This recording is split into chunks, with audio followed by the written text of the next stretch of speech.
Hello class. Welcome back बच्चों। लो प्यारे बच्चों, स्टार्ट करते हैं नया लेक्चर। बेटा, नए लेक्चर में एक नए टॉपिक की चर्चा शुरू करने जा रहे हैं। टॉपिक का नाम है प्रेफरेंस शेयर। सब सामने देखेंगे। पहले थोड़ी सी बात मैं बता दूं। वैसे मैंने ये बात 2-3 बार बैच में लगातार बता दी है, फिर एक बार और बता। बेटा, कंपनी में पेमेंट बांटने का एक सीक्वेंस होता है कि डिबेंचर और बैंक लोन का हम इंटरेस्ट देते हैं, देन गवर्नमेंट के टैक्सेस देते हैं, देन प्रेफरेंस शेयर कैपिटल का प्रेफरेंस डिविडेंड देते हैं, देन इक्विटी शेयर कैपिटल का इक्विटी डिविडेंड देते हैं।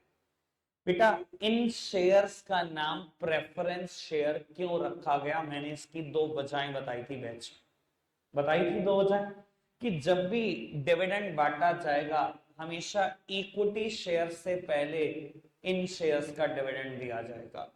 दूसरी बात, जब भी प्रिंसिपल अमाउंट बांटी जाएगी, हमेशा इक्विटी शेयर से पहले इन शेयर की बेटा प्रिंसिपल अमाउंट दी जाएगी। क्योंकि इन दोनों जगहों पर प्रेफरेंस शेयर को प्रेफरेंस है, इसी वजह से इसका नाम रख दिया प्रेफरेंस शेयर। जिसने भी नाम रखा उसको कोई और नाम जचा ही नहीं। उसने कहा अच्छा, इन शेयर से पहले प्रिंसिपल अमाउंट तेरा ही वापस होगा, इन शेयर के डिविडेंड से पहले तेरा ही डिविडेंड मिलेगा, ले तेरा नाम ही प्रेफरेंस शेयर है, क्योंकि तुझे दो बातों की प्रेफरेंस है। समझ आई बात?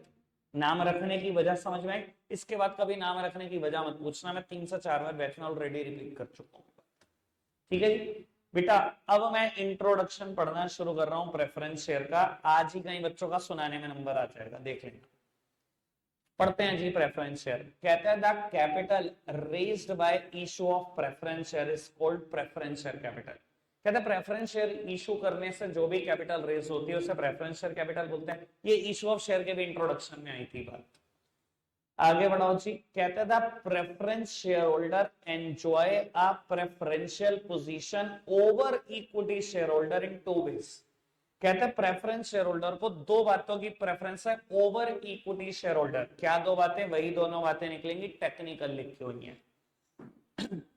receiving a fixed rate of dividend out of net profit of the company before any dividend is declared for the equity shareholder।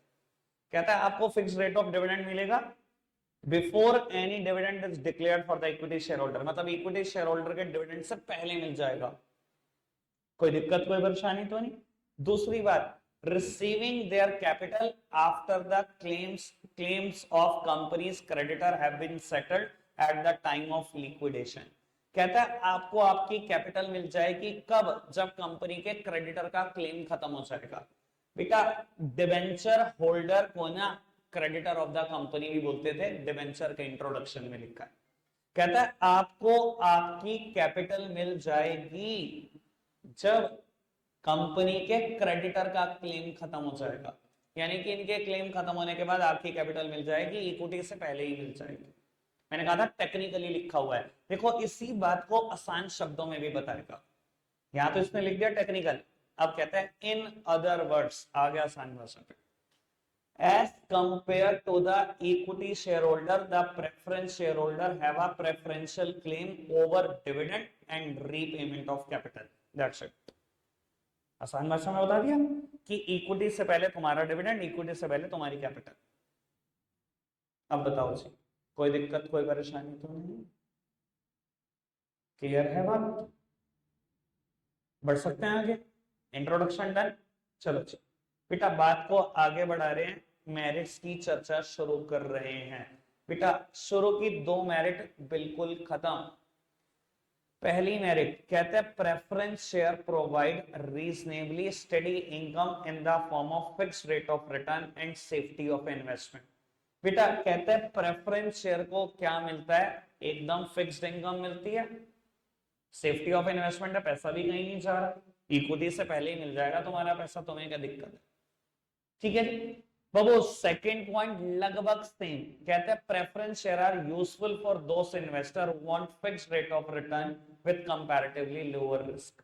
बेटा, क्या कह रहा है? प्रेफरेंस शेयर उन शेयर होल्डर के लिए, उन इन्वेस्टर्स के लिए बढ़िया है जो एक फिक्स्ड इनकम चाहते हैं थोड़े से कम रिस्क के साथ। बेटा, डिवेंचर में भी तो सेम मेरिट थी, डिवेंचर में भी तो सेम मेरिट थी। एक क्वेश्चन करूं आपसे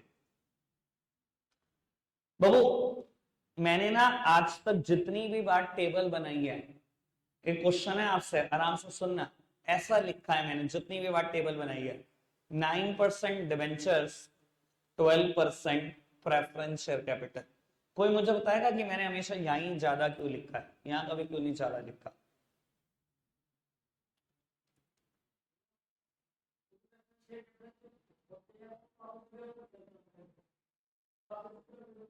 नहीं, प्रेफरेंस शेयर होल्डर को पहली बात तो प्रेफरेंस डिविडेंड मिलता है, इंटरेस्ट तो मिलता ही नहीं। इंटरेस्ट वर्ड ही नहीं बोलना, गलत है वो। दूसरी बात, कहां प्रॉफिट पे मिलता है?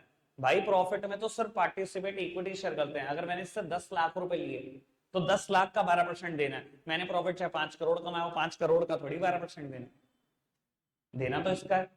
मैंने क्वेश्चन समझ में आया क्या क्वेश्चन है? कि मैंने हमेशा डिवेंचर के आगे जो रेट ऑफ इंटरेस्ट लिखा है वो ज्यादा लिखा है, और प्रेफरेंस के सामने जो डिविडेंड लिखा, सॉरी, मैंने जो डिवेंचर के सामने रेट लिखा है वो हमेशा कम लिखा है, प्रेफरेंस के सामने जो रेट लिखा है वो ज्यादा लिखा है। ऐसा क्यों?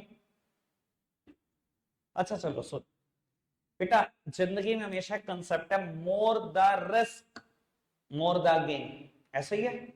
आप बताओ इन दोनों में से ज्यादा रिस्क कौन लेता है? अगर आप इन्वेस्टर हो तो इधर देखना, अगर आप इन्वेस्टर हो बेटा, आपका इंटरेस्ट सबसे पहले मिल जाएगा।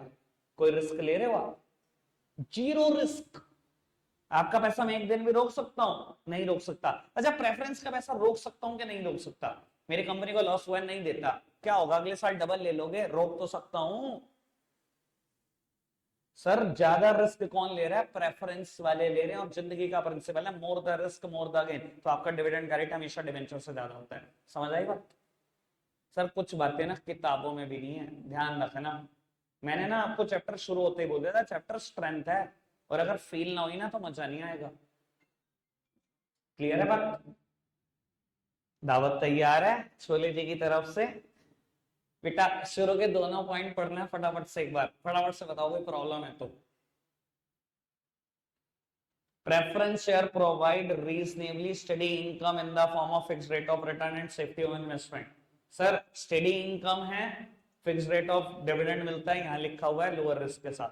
कोई दिक्कत कोई परेशानी तो नहीं? आगे बढ़ सकते हैं? चलो जी बेटा, आगे बढ़ाते हैं बात। ये पढ़ना, बाबू कहते हैं does not affect the control of equity share holder over the management and preference share holder do not have a voting right. ये बात डिवेंचर में भी आई थी, मैं समझा चुका हूं, मुझे सिर्फ एक वर्ड बोलना है, जिन्होंने सुना था उनको समझ में आ जाएगा। डिवेंचर कभी कंट्रोल डाइल्यूट नहीं करते, प्रेफरेंस शेयर भी कभी कंट्रोल डाइल्यूट नहीं करते, सिंपल सी बात। कंट्रोल सिर्फ इक्विटी शेयर होल्डर डाइल्यूट करते हैं, उसकी लिमिटेशन में लिखा है, इन दोनों की मेरिट्स में लिखा है, ये कंट्रोल डाइल्यूट नहीं करते। जिन्होंने डिवेंचर देखा हुआ है, यहाँ से सुना हुआ है, वीडियो देखी हुई है, समझ में आ गई बात। तीन बातें, कोई दिक्कत कोई परेशानी तो नहीं? ठीक है जी, अभी ये वाली बात नहीं, 2 मिनट के बाद। बेटा 6 पॉइंट कहता है preference capital does not create any sort of charge against the asset of the company. ये बात अभी आई थी इक्विटी में भी, इक्विटी के मेरिट में भी लिखी हुई है। बेटा जब भी हम इक्विटी शेयर से पैसा लेते हैं या अब प्रेफरेंस शेयर से पैसा लेते हैं, कंपनी की कोई भी एसेट गिरवी नहीं होती। डिवेंचर से मुझे 10 लाख रुपए लेने, आप डिवेंचर होल्डर, सबसे पहले 15 लाख की एसेट गिरवी होगी बेटा, तो मिलेंगे 10 लाख। अगर मेरे को 100 करोड़ भी लेने इक्विटी शेयर से, कोई एसेट गिरवी नहीं रखनी है आपको। प्रेफरेंस से 100 करोड़ लेने, कोई एसेट गिरवी नहीं रखनी। बेटा कभी भी वर्ड आए सॉर्ट ऑफ चार्ज आया यहां पर वर्ड, कंपनी के एसेट के ऊपर चार्ज क्रिएट होना या मॉर्टगेज होना या हाइपोथेकेट होना, तीनों का मतलब एक ही होता है, गिरवी रखना। लेकिन मैं हमेशा बोलता हूं कि आपको वर्ड इस्तेमाल करना चाहिए जो सबसे ज्यादा इस्तेमाल होता है, मॉर्टगेज। आप वर्ड हमेशा मॉर्टगेज रखेंगे, ठीक है ना? मैंने कल बेटा आसान, इसको बिल्कुल आसान भाषा में लिख सकते हो, in case of issue of preference share companies assets are not to be mortgaged. इतनी सिंपल भाषा। In case of issue of equity share company assets are not to be mortgaged. जब भी इक्विटी शेयर इशू करने हो, preference share issue करने हो, company की कोई एसेट मॉर्टगेज नहीं होगी, कोई एसेट गिरवी नहीं होगी। कोई दिक्कत कोई परेशानी तो नहीं? क्लियर है पुत्र बात? अच्छे से समझ में आ गए? बढ़ सकते हैं आगे? चलो जी बेटा, बात को बढ़ाते हैं आगे। ये पॉइंट अभी प्रेफरेंस शेयर का नाम प्रेफरेंस क्यों पड़ा, फटाफट से बताना। क्योंकि दो बातों की प्रेफरेंस है। क्या दो बातें? जब भी डिविडेंड बांटोगे इक्विटी से पहले इनका बांटोगे, जब भी रीपेमेंट करोगे इक्विटी से पहले इनकी करोगे। उन्हीं दोनों में से एक पॉइंट उठा के इन्होंने यहां लिख दिया। कहते हैं preference share holder have a preferential right of repayment over equity share holder in the case of event, sorry, in the event of liquidation of company. कहता है जब कंपनी का लिक्विडेशन हो रहा हो, कंपनी जब बंद हो रही हो, इक्विटी शेयर से पहले प्रेफरेंस शेयर की रीपेमेंट होगी। भाई हमें पता है इसका नाम प्रेफरेंस शेयर क्यों पड़ा, उसी में पढ़ लिया था। तो क्लियर हो गई एडवांटेज सारी? 5 बता दी, एक रह गई। ठीक है जी, कोई एसेट गिरवी नहीं हुई, इक्विटी से पहले इनकी रीपेमेंट होगी, रीजनेबली स्टडी इनकम देते हैं, फिक्स्ड रेट ऑफ डिविडेंड देते हैं विद लोअर रिस्क, ऐसी कहीं हमने एडवांटेज पढ़ ली की। ठीक है जी बाबू, लास्ट वन पढ़ना चाहिए।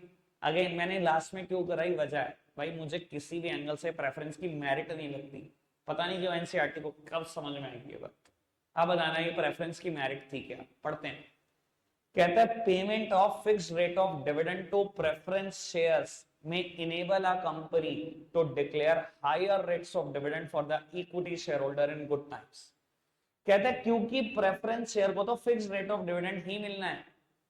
कहता है अगर कंपनी पे अच्छा समय आया, अच्छा समय आया मतलब अच्छा प्रॉफिट कंपनी ने कमा लिया, तो कहता है इक्विटी शेयर के लिए ज्यादा डिविडेंड बच जाएगा। भाई मतलब क्या है तेरे कहने का, लो मैं बता देता हूं। बेटा मेरी कंपनी ने कमाए 5 लाख, सबसे पहले देना है डिबेंचर का इंटरेस्ट। मेरा एग्जांपल याद है, 10 लाख रुपए डिबेंचर से लिए हुए, 9% ब्याज देना। 10 लाख का 9% दे दिया ब्याज बाबू। देन देने हैं गवर्नमेंट के टैक्सेस। बेटा दे दिए गवर्नमेंट के टैक्सेस, कितना बचा पैसा, 3 लाख। अब क्या देना है, प्रेफरेंस शेयर का प्रेफरेंस डिविडेंड। 10 लाख रुपए ले रखे हैं, 12% प्रेफरेंस डिविडेंड देना है। कितना है बेटा 10 लाख का 12%, 1,20,000 पीछे होकर बैठ गए। दे दिया बेटा 1,20,000। अब किसके लिए बच गया सारा पैसा, इक्विटी के लिए बच गया। अब बाबू मेरिट में क्या लिखता है, कहता है अगर कंपनी पे अच्छा समय आया, आ गया, मैं तो कहता हूं अच्छा समय, इन दोनों की पेमेंट के बाद 3 लाख नहीं 30 लाख बच गए, मान लो अच्छा समय आ गया कंपनी का। कहता है प्रेफरेंस को क्या मिलना है, कहता है प्रेफरेंस को तो फिक्स्ड ही मिलना है, 10 लाख रुपए लिए हुए 12% देना है। कहता अगर कंपनी पे अच्छा समय आया, प्रेफरेंस वाले तो फिक्स ही लेके जाएंगे। इसका फायदा क्या होगा, जो बच जाएगा 28,80,000 सब इक्विटी शेयर को मिल जाएगा। भाई ये तू प्रेफरेंस की मेरिट बता रहा है, ये तो लिमिटेशन है कि उनको फिक्स मिलता है, जो बचता सब इक्विटी के लिए मिलता है। या तो इक्विटी की मेरिट में लिखता या प्रेफरेंस की डीमेरिट में लिखता। भाई इनका कुछ भी सीन नहीं है भाई, मुझे समझ नहीं आता क्या बताऊं इनको। ऐसी तो एनसीईआरटी की 20-50 गलतियां साल भर में पूरी कर ही देता हूँ मैं। मतलब समझ में आया? ठीक है जी, रॉन्ग प्लेसमेंट है वो मुझे भी पता है। ठीक है जी, अभी आपने सुनाना है, रखते आज के लिए इतना ही है प्यारे बच्चों। Bye bye.